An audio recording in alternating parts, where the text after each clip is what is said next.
Oh, hello. Fancy seeing you here on a Monday morning, but glad you could join us. Welcome to Monday Morning Coffee with Inside the Firm. Each week we will be interviewing local, regional, and national business leaders to give you an inside peek into how they lead their businesses to success in an ever-competitive business climate. So pour yourself a hot cup and enjoy the show.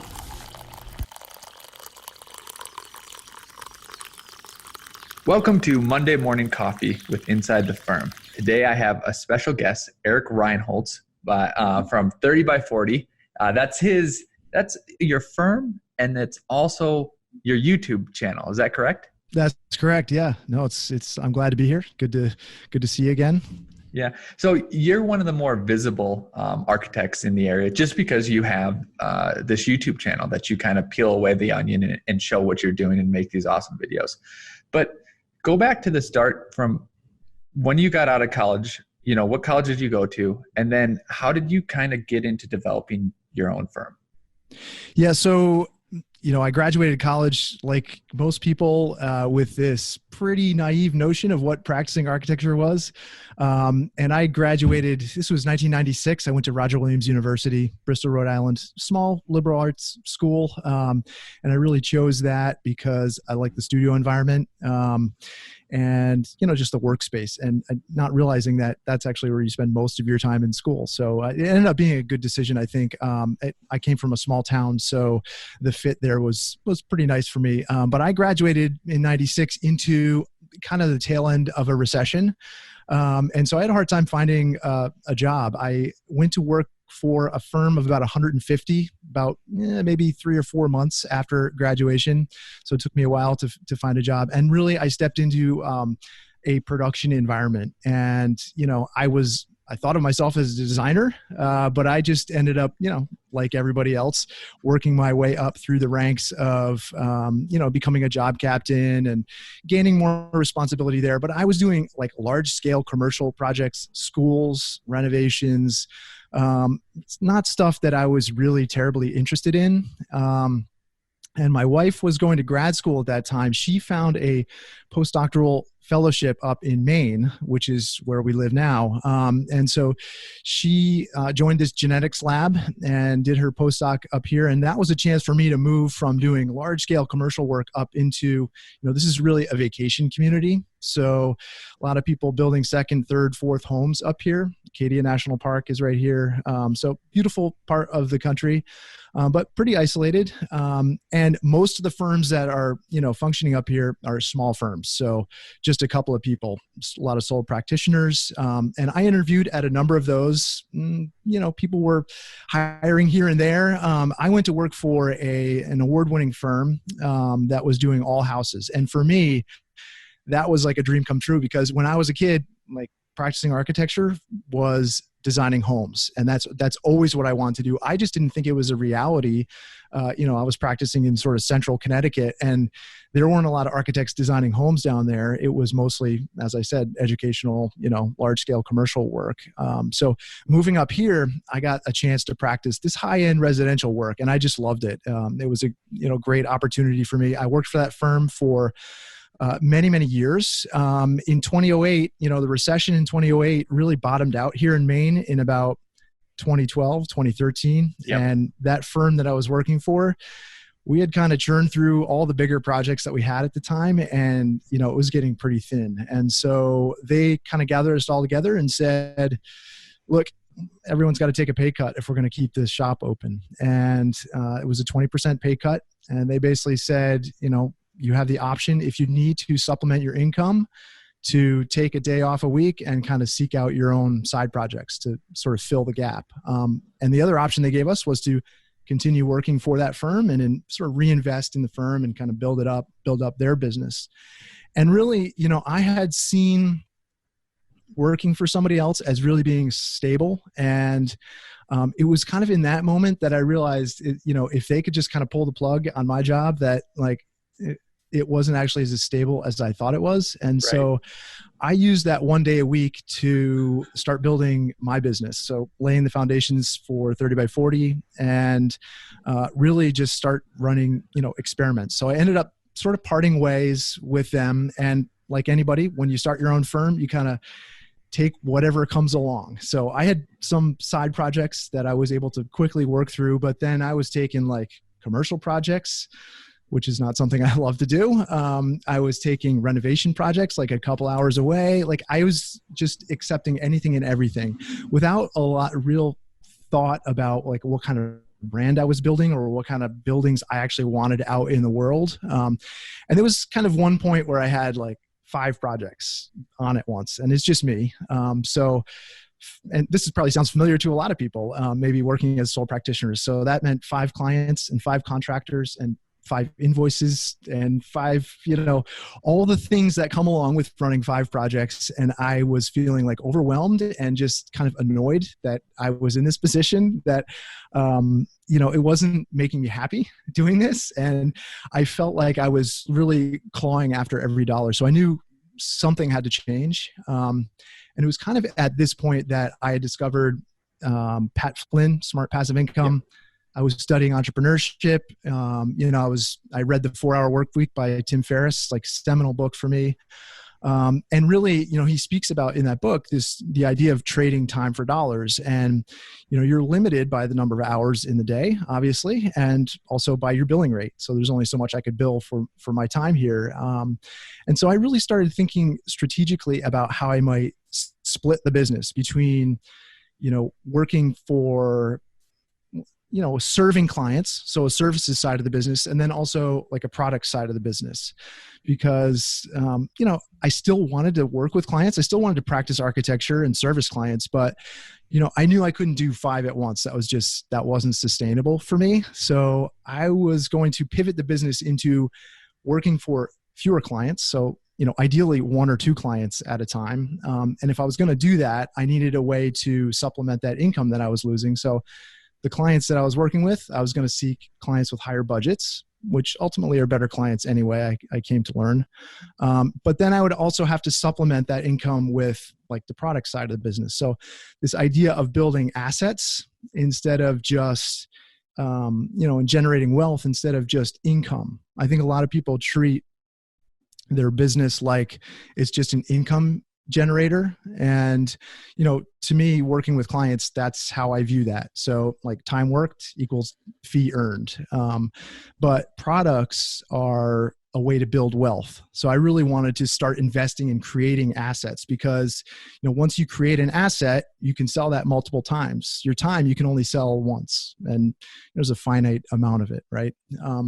So really, I just started making a bunch of guesses and experiments. I was just running experiments. And, as a new business, I started blogging. I'm like trying to figure out ways how I can get an audience, and, bring people into the business as a way of marketing, content marketing. And when you don't have an audience, you have to leverage someone else's. I have a pretty big audience right now, but I started off where everyone else starts with complete zero. So I started looking around at that time at, people who had larger audiences than and I found house.com. I had a portfolio on there and I started writing for them, and I got hooked up with an editor there, and they started, the articles that I wrote, they started promoting to their email list. And I think at the time their email list had something like 16 million subscribers on it. So it was just like this massive audience. Right. And, And so, I was working with them. They were publishing my articles. They were sending them out to their list, and I started getting, more client inquiries. And then I started seeing, like, once you start putting content out in the world, you start seeing what people like, what they don't like. And so what I did with that was, I just used that as a proving ground. I basically looked at the most popular articles that I had written, and I started turning those into videos. And they were like, if you go back on my channel, kind of early days, they're just these awful kind of voiceovers. So I had like a slideshow, I took the images from the article that I wrote for House, and I just narrated the article over it. And they were bad, but, I started, it's this idea like Gary Vee. I don't know if you follow him at all, Yep. But he talks about document versus create. So I was kind of documenting while I was creating. So I built a studio, I built a house, I was documenting all this stuff. I was treating it as content marketing, and then I was making videos about that stuff. And you pretty quickly learn what people like and what they don't like. And as I was building my practice, I was sharing everything that I was learning just online. I was just freely sharing it all. And, so the articles I was writing on house, eventually for the sort of practice side of the business, I turned into my first book, Architect and Entrepreneur. So that they were like basically the chapters in that book.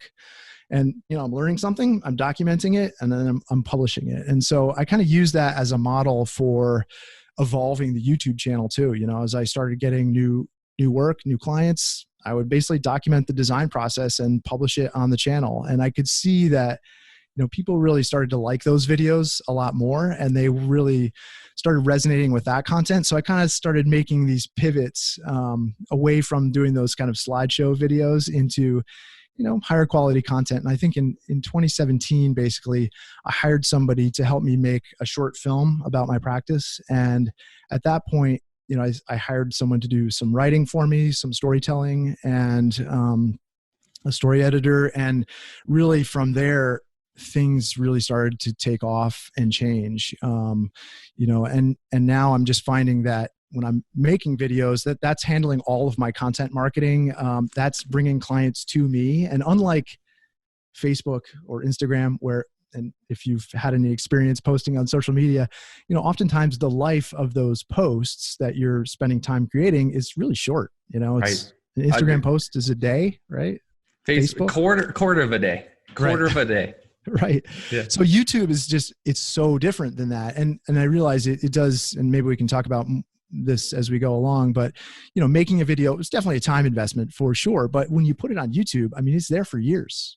I have videos that are sending me massive traffic that I published like 5 years ago. I mean, that's an incredible asset to have working for you just in the background. And, when we're talking about products and, kind of revenue streams, I mean, there's advertising there. You can take this audience that you're building, and I mean, you have a podcast, right? You have a big audience. You can treat an audience like it's this giant lever, and you can use that however you choose. And I think that's one thing that, I think people don't really talk about as much with social media is that, the idea that an audience is a big asset to you, and you can leverage that asset in many different ways. And so I'm using it to generate, revenue for the product side of the business, obviously. So I have digital products, I have, affiliate revenue that I have, advertising revenue, book royalties, there's a number of different streams of revenue that are built off of that, but it also brings me like really great clients. So I've, just recently started making this series of videos about this project I'm working on a pretty remote island. And the net effect of that is that, clients who want to build in this climate, in this area, they see that and they're like, yeah, I want to do that. And when they come to me, there's no discussion of like, are you the right fit? It's like, they come to me feeling like they already know me. I mean, that's one of the most popular refrains that I hear is like, I feel like I already know you. And like all the discussion about fees and all, like it's kind of secondary to just wanting to work together. So I think it's, I don't want to make it seem like it was planned from the start because, it's hindsight obviously is 2020, but, and looking back, it's easy to create a false narrative. But I think it's the result of a lot of different experiments that I've run, that I've landed here. And, obviously I think, making videos is a part of my creative practice now too. Making houses, designing buildings, it takes a long time. You know how long it takes from sketch to finished building. Like, and I'm an impatient guy. So making a video, if I can make a video in a week, I can have this kind of creative infusion every week or, every other week. That I found to be really liberating and sustaining and as part of a creative practice. So yeah, it feels like it kind of, maybe I've cobbled together all these different, pieces to get where I am. And ultimately I've been able to ditch the model of having to support, 5 different clients and 5 different contractors and all that. And I've traded that for working with 1 or 2 clients at a time, and supplementing that revenue that I've given up there with, the product side of the business. So it's kind of like a 80-20 split between client revenue versus product revenue. Okay. Well, that was going to be my next question. And maybe maybe you already answered it, but maybe we dive a little bit deeper. Let's pretend, just to be very simple, that you make $100,000 a year and you have your 1 to 2 clients. So it's a 2-part question. How is that working now in this quote unquote recession, in this what's going on now? And then if you are hypothetically making $100,000 a year, what's the breakdown between like YouTube, your products, and then your architecture business? Yeah. Well, right now in the pandemic, the split is way higher in terms of product revenue, honestly, because so many people are on YouTube. It's like YouTube revenues are higher, digital products are selling, much faster. People are learning, in a different way now. And I happen to be in a position to provide, I'm one of a few people who have digital products that address those needs. So, if we're talking about split, I've always, been aiming for an 80-20 split between client services work and passive products work. So, product revenue.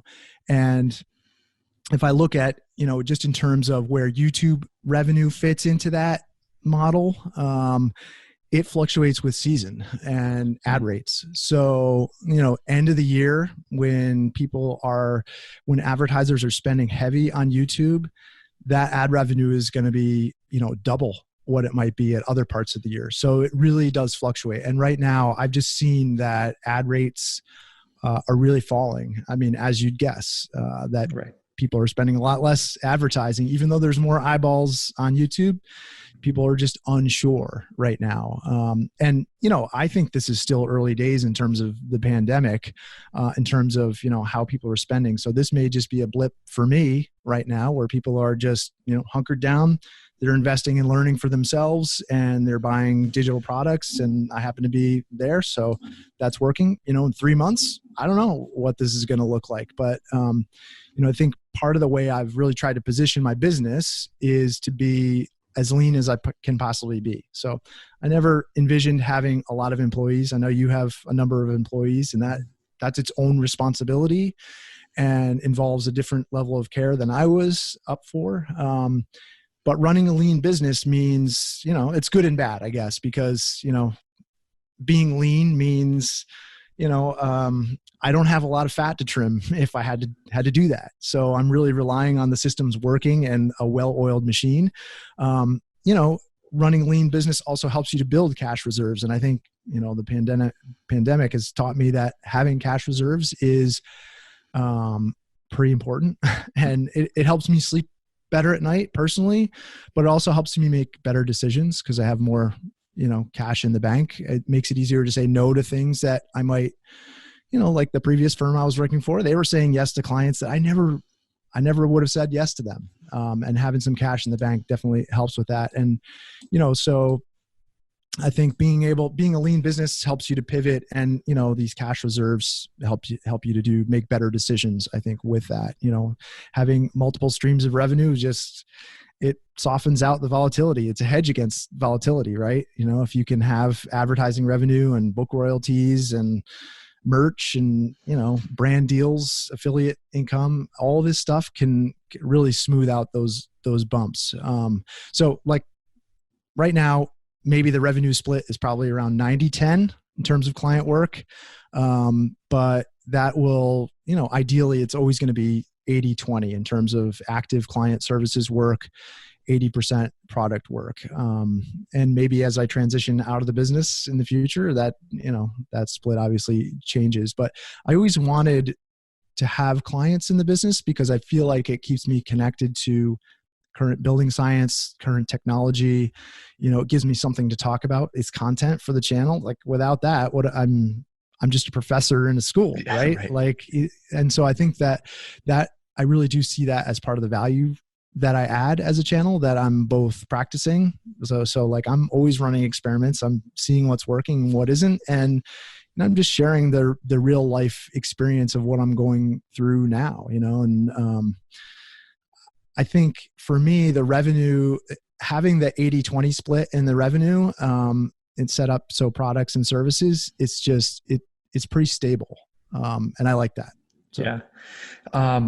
Your architecture practice, client acquisition, how do you handle that if you're trying to keep this, 1 to 2 clients? Do you basically, once you get those 1 to 2 clients, is it natural? Do you have to then, when you're winding down, search and then go find 1 to 2 more clients? Or are you staggering clients? Are you are they coming to you and you have a queue? Could you walk us through that? Because some people want to do that model, and some people do it successfully and some people do it unsuccessfully. I've had a bunch of different professionals, and not only just architecture, but construction, where, hey, I finished this one project, and let's say it's construction or architecture. Normally it's very hard at the end to get everything through. The client, you might have gone over time, you might have gone over your own budget. So all you're doing is focus on that. And then you come out the other side and you realize you have no client whatsoever for the next run. And then you're not in this good position. You might not have good cash flow. You might take on anything. So could you speak to how you manage that? And maybe if you've learned anything or experienced that? Yeah. That's definitely the problem that I was running into when I had many clients. The more clients you have, the worse this problem gets, because the management issue in those transition zones is horrible. And if one goes wrong and you're managing 4 others to, it's just a nightmare. So for me, 1 in design, 1 in construction is plenty. And those overruns have never been enough where it's impacted the following client. So I have a waiting list. Basically, client comes to me, people are inquiring every week. I tell them where the waiting list is at, what I project it out to be. So 18 to 24 months right now is the waiting list. Say, if you can wait that long, cool, join. And if you how many people fall off the waiting list? How many people go on the waiting list and then in 2 months decide to fall off? 0%, 100, 20%, 50%? I don't feel like I've been doing this long enough to say that. If I have a 2-year waiting list, it hasn't been that many people that have fallen off of it. I don't know. I don't feel like I have the best system for managing it, because, when I first started it, I didn't even have a retainer. And so when you don't have a retainer, they're falling off the waiting list pretty hard, right? Because there's absolutely nothing keeping them there. So, set up some kind of a retainer system. And I think the client base that I'm seeking, so people looking to build a home, $2 million, they're going to make a decision and stick with that decision. That's just generally been my experience. I think probably if you're looking at clients that are looking to spend $750,000, maybe less than $1 million, maybe that calculus is different. I can't really speak to that. But the waiting list for me has worked out well. It's also a way of kind of triaging clients. I find the better clients, they're not in a rush to get the thing done. They're not, they want to work through the process and do it correctly, and they're willing to wait. So I don't know that this is going to work for everybody, but it's just, it's the system that I found works best for me. And, I think there are certain people who they're not even going to contemplate the idea of waiting 2 years to start designing their project. And that's how it's got to work for me. So I don't know. Yeah. Does that answer your question? Absolutely. You said that you hired a video editor and a writer. And I found that interesting because as I hear your story, that was you. And then now you hired that out. So, yeah. Okay. Yeah. So,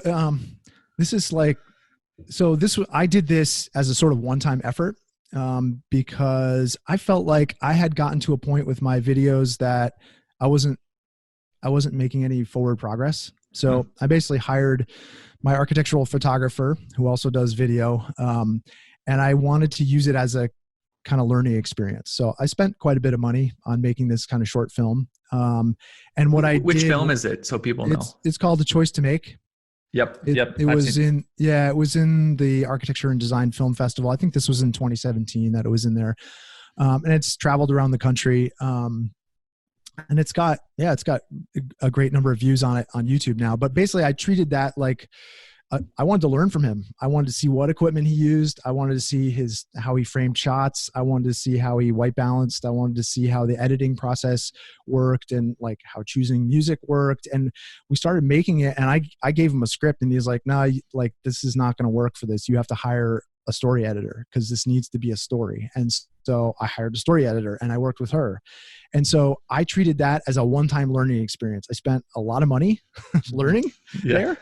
And then I took the lessons from that one video and I started applying them forward. So yeah, today that's the only video that has not been, edited or shot by me. And there's some footage in there that I shot, but I treated that as this sort of experiment that I was willing to invest in. And I learned a ton from doing that. So I don't work with a story editor today. I do all my shots today. I do all my camera work, all my editing. It's a ton of work.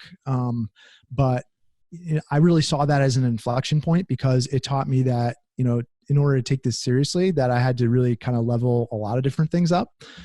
If I wanted to treat it more like an art form than just a way to deliver information. And I don't pretend that that's the right way for everybody to do it. Like if you're making videos to market your firm, like especially right now during the pandemic, like people are looking for informal stuff, like sitting in your living room, recording a video, just talking about what you're doing. Like that's probably going to hit a lot better than a highly produced thing. I mean, YouTube it's about you. It should be about you. It shouldn't be about like how beautiful you can make it because it's, people are starting to correlate the high production values with television, and they're not looking for television anymore. They're looking for something different. So it's just the way I've done it. I see it as an art form. I enjoy doing it that way, but it doesn't require the same level of investment that I've put into it.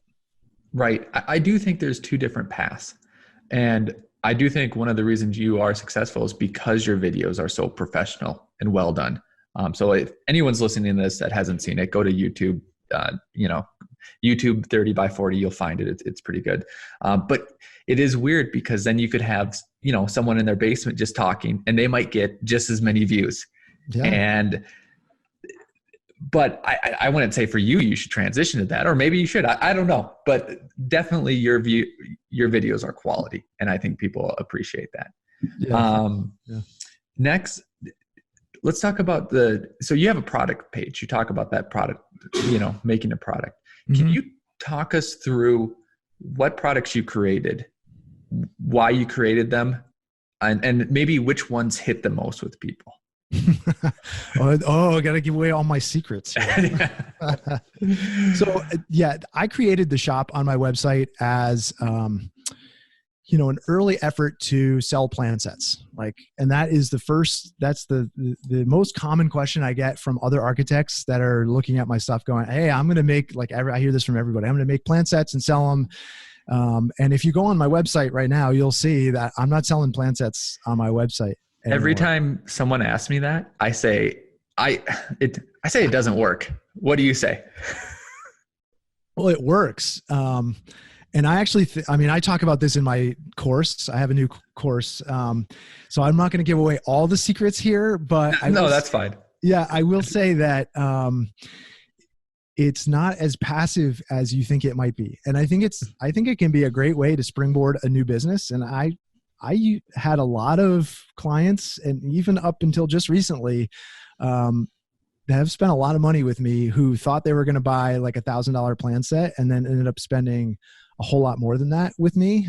Because the thing about plan sets, and I don't know, have you experimented with selling them yourself? Oh, maybe like 7 years ago, half-heartedly. Okay. Yeah.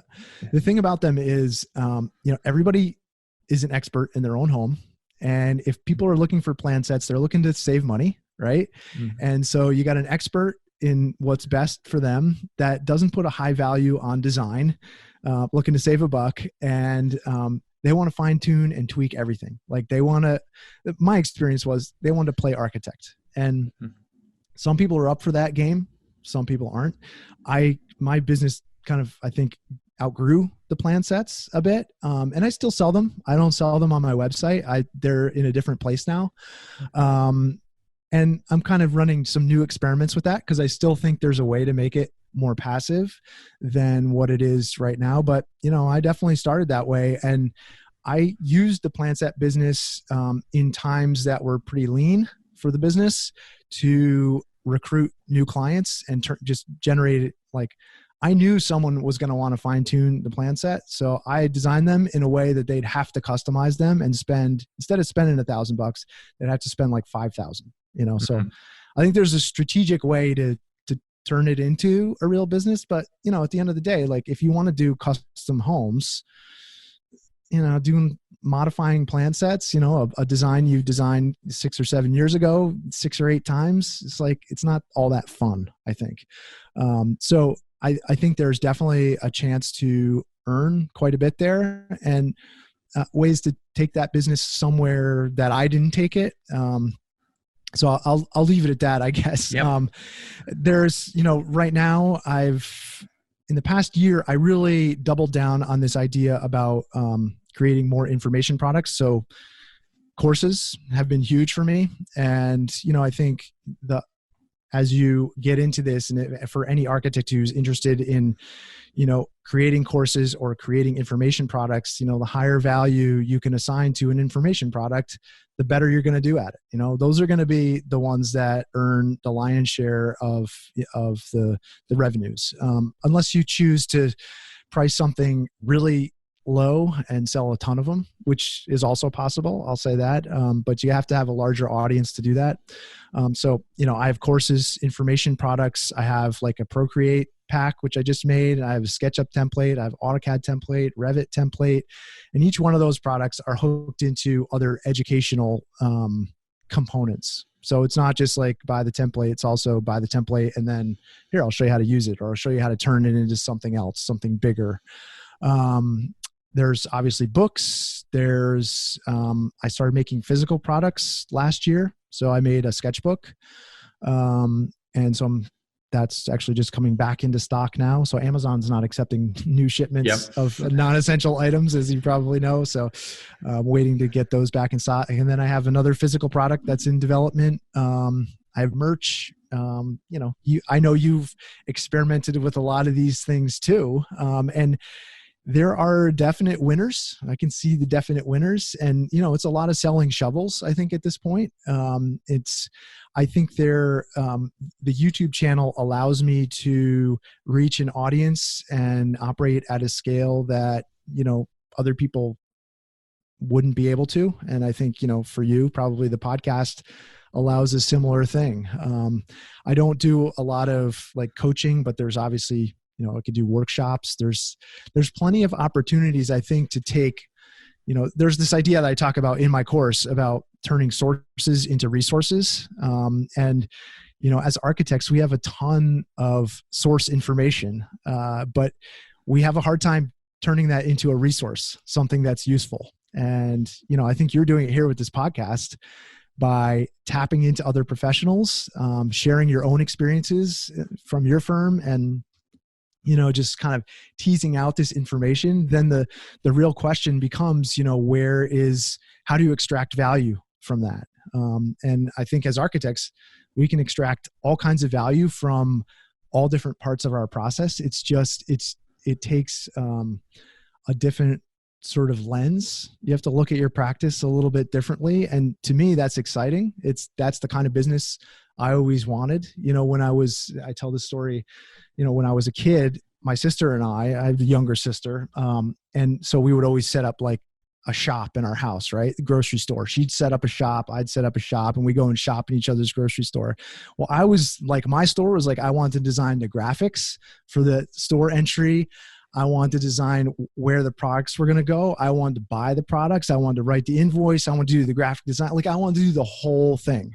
So for me, like the business of architecture it's about the whole nut. It's about being creative with your business strategies. It's about getting to design graphics. It's about, UI, UX, designing websites. Like the whole thing is interesting to me. It's all one big design problem. It's not just like designing the house and figuring out how we get that built, but it's how do I make a creative life that works for me in the best way possible. And I find that exciting. And, the shop is kind of one dimension to the practice. It allows me to experiment with all these different things.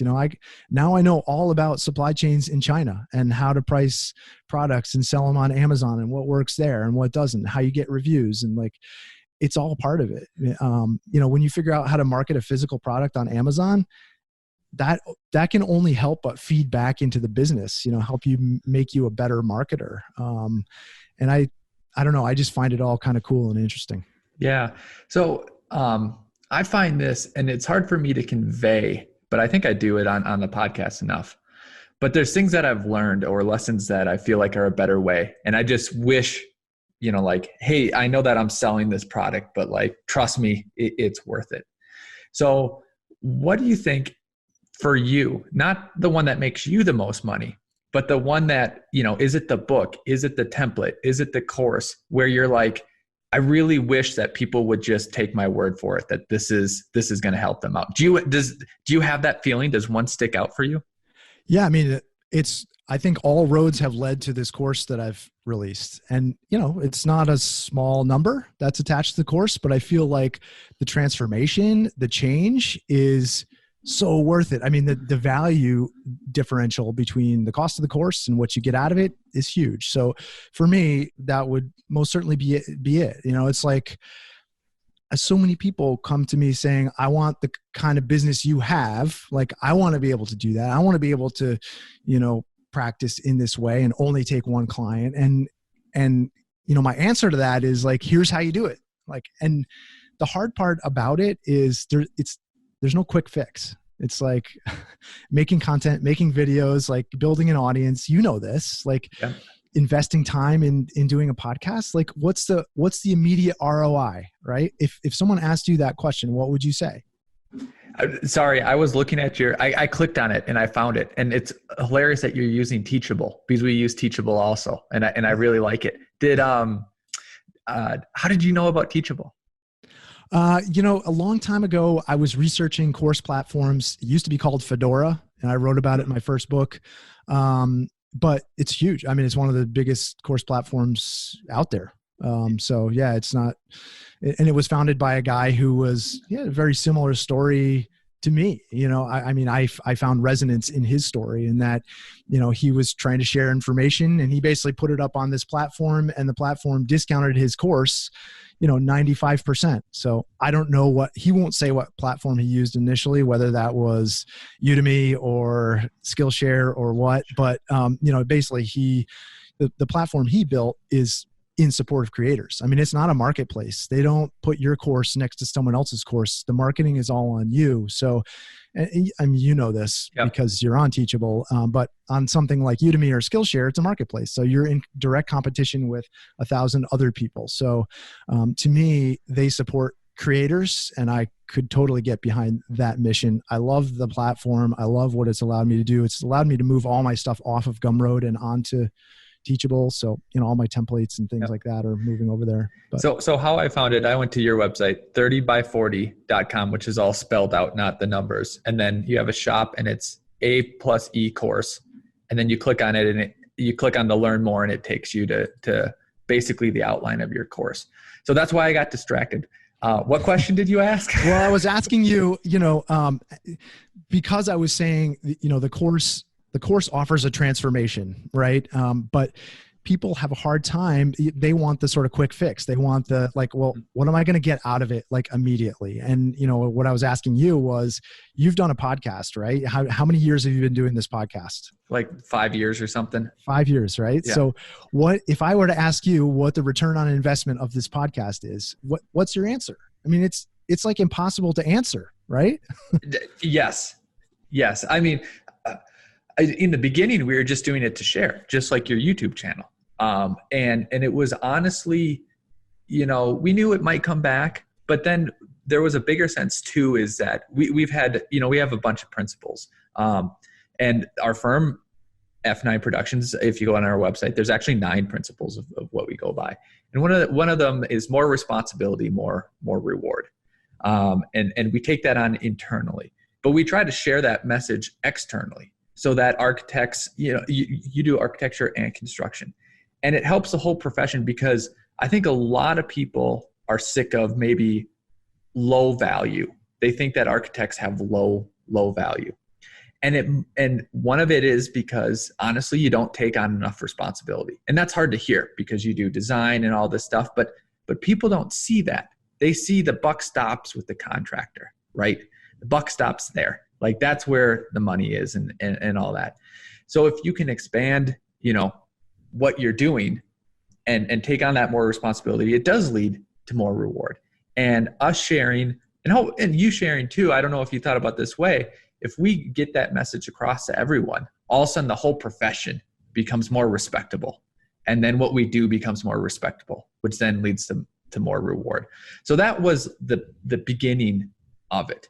And then it's led to, we've actually got clients, from the podcast, which we weren't selling, anything but our Revit course, which is ours, which we think is, we do it differently. If you did it this way, we feel like it would really help out. But that's just, a little read on the podcast. And then it was the development. We developed this building that we said in here. We're like, hey, we're doing this for the first time. You want to see what's going on? Because Lance and I went a little crazy at one point. It was quite stressful. So the rewards are there. Someone asked me like, what is the ROI for time?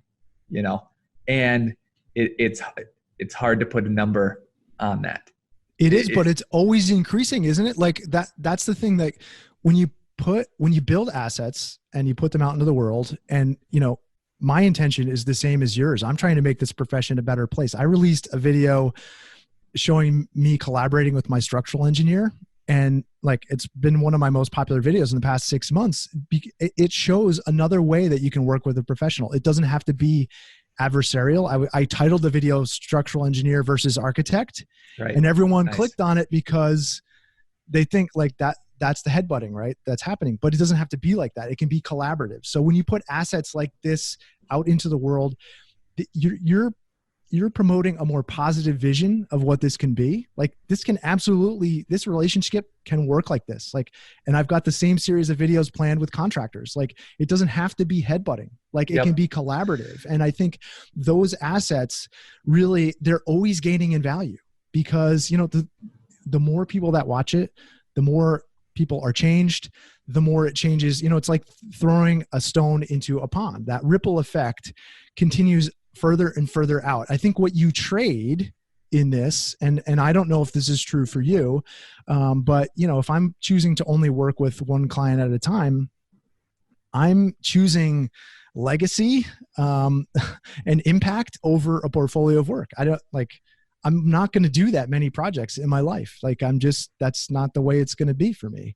But I'm able to have an outsized impact in the world by choosing to do this. And if I can also make that support the kind of creative life that I want, like to me, that's a huge win. I mean, I have my videos have something like 27 million views on them. Like if I aggregate the total, like that's crazy to think about. Like if you think about how many people have listened to your podcast and have been changed, like that's an incredible impact you can have on the world. So instead of taking this kind of myopic view of like, how am I going to earn income this next month? Like think about it, with a broader totality in mind. Like how can I take what I'm making and also have it affect change in the world, like help other people? And I think, as I've found by making these videos and sharing information freely, it comes back in ways you never could have predicted. And you can't put an ROI on it. Like you can't actually put a number on it. But it does take investing in making these assets. Like you're taking this is non-billable time for you. It's non-billable time for me. Like we're investing in this because we believe in that idea, but we also know that it's going to come back around in some unexpected ways. And I love that about doing this. I mean, it's not for everybody. But I think in terms of, if we're talking about, the products that I offer that can possibly affect the most change, it would definitely be that course. And that's paired with the toolkit too, that I offer. That's kind of an entry-level product. And then the course is kind of take the next step, and here's exactly how to do that. And I do think that there's two levels of value in most courses that either I produce, and I'm going to assume the same for you, is yes, you could go watch them and you could take out one little snippet and you could apply that and say, that applies to my firm. I just made something a little bit better. And that's the low hanging fruit. But it's just like starting any business or any company. When Nike was first making their first 10,000 shoes, their ROI was probably negative $500,000. You know, when Amazon, their first 10 years, their ROI was negative, you know, billions of dollars. Now Amazon, holy cow, their potential, even where they are, people think that they're big. I don't think people even know how big Amazon can really get. Like, it can take over UPS, it can take over these other entities. So that's that long game that you were kind of talking about and alluding to. So and delayed gratification. Like, you gotta, dude, like, it does take investment. Like, you gotta invest first. And I think, you know, I try and give people quick wins, especially in the course, because I think that's important. But a lot of it does come back to how much are you willing to invest to get the kind of life that you want out of it, and that's what it takes. And you know, I mean, yeah. So, are there any books that you would recommend, business or architecture wise, that kind of influenced you? I mean, for sure, like the 4-Hour Workweek for me. Well, and I've spoken about this before. I think there's some ideas in there. I think the ideas are pretty timeless. Like, I still think they're applicable today. It may not resonate with everyone in the way that it did with me, because I think some of the stuff is a little bit dated. That material is dated, but the primary pivot for me after reading that book was, you know, the relationship of, you know, leveraging time to its highest and best use. I mean, for me, I never really thought about things in that way. And that fundamentally changed like what I was planning to do with the business. Before that, I was going to do what everyone else did, you know, like, I'm going to look for clients, and when that client's done, I'll look for another one. It's like this hamster wheel. And so for me, that was really a pivotal book, from that side of it, you know. And it's hard because I think the practice itself here that I've built is really kind of, there's like a dichotomy between the sort of analog and the digital, right? And there's all these dichotomies, like between art and business. So if I look at, you know, how do I balance the business with the art? You know, if 4-Hour Workweek is the business, the art would be, for me, Peter Zumthor's Thinking Architecture. You know, one of my favorite film directors, Werner Herzog. I don't know if you know him. He Yes. did The Grizzly Man. Yeah. He's got this masterclass that I took, and he talks about like his creative process for writing scripts. And before he sits down to write a script, he basically listens to Beethoven symphonies. He reads the Poetic Edda, like this ancient Icelandic poetry. He reads, you know, Virgil. Like, just, he infuses his mind with like the highest and best caliber source material that's out there, and then he writes like with a fury. And for me, like Zumthor, like, it's hard to get better than Zumthor from an architecture standpoint. And it's a reminder for me what's possible. Like, we're all working with the same raw materials. We all get concrete and stone and metal and glass. And what he does with those things is transformative. Like, it's completely amazing. And I don't fancy myself to be anywhere near the caliber of Zumthor, but if, like, before I'm designing something or while I'm designing something, like, he's on my desk. And I think, you know, he writes very beautifully about the experience of architecture in that book, Thinking Architecture, and in a really resonant way with me. You're talking about like the slam of a screen door on a childhood home or the creak of a stair. Like, those are all things for me that resonate in my practice and about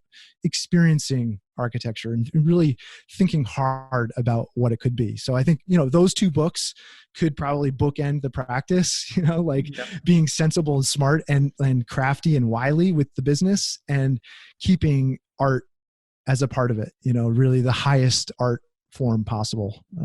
Yeah. And I hope that comes through in the videos too, you know, everything that I'm putting out there, all the content on Instagram or, you know, wherever it is, that there's some level of both art and craft and business. Awesome.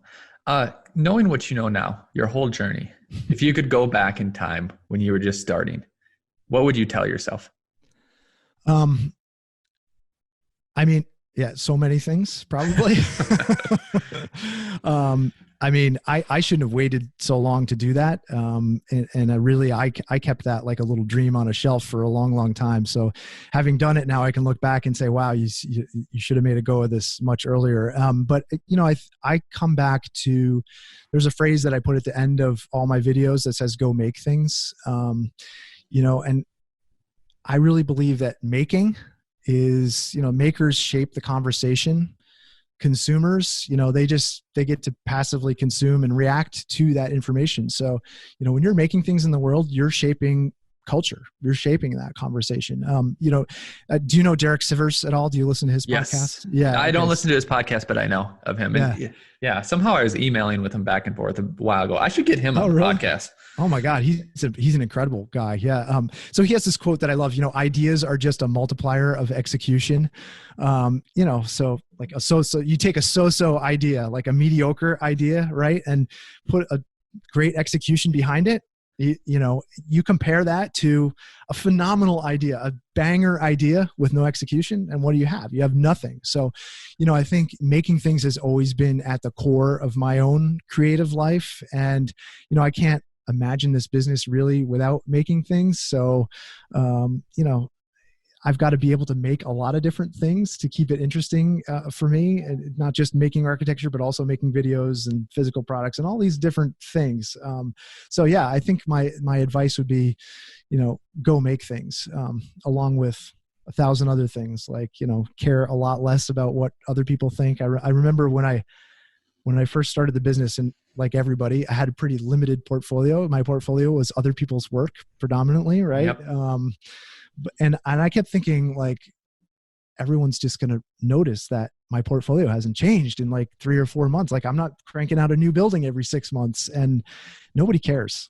Your clients, like, there's a base level of expectation that your clients expect in your portfolio, and then they've moved on. All they care about is like, can this guy solve my problem? Because like, your client has a problem in their head, and all they care about is, you know, can you solve it? And, you know, I think if I had learned that lesson a long time ago, it would have made those early client meetings where I really felt like I was sitting down trying to sell myself, like sell my portfolio. It would have completely changed the conversation. I don't know what your experience with those early meetings was like, but like, selling hard is just a total turnoff to potential clients. I didn't realize how maybe difficult it was, because it was a long time ago that I started it. And now I started training some staff to do it. And I was the client, and I had them, you know, I even pretended to get lost, because that's hey, I'm trying to find your office, right? So I called them up and said I was lost.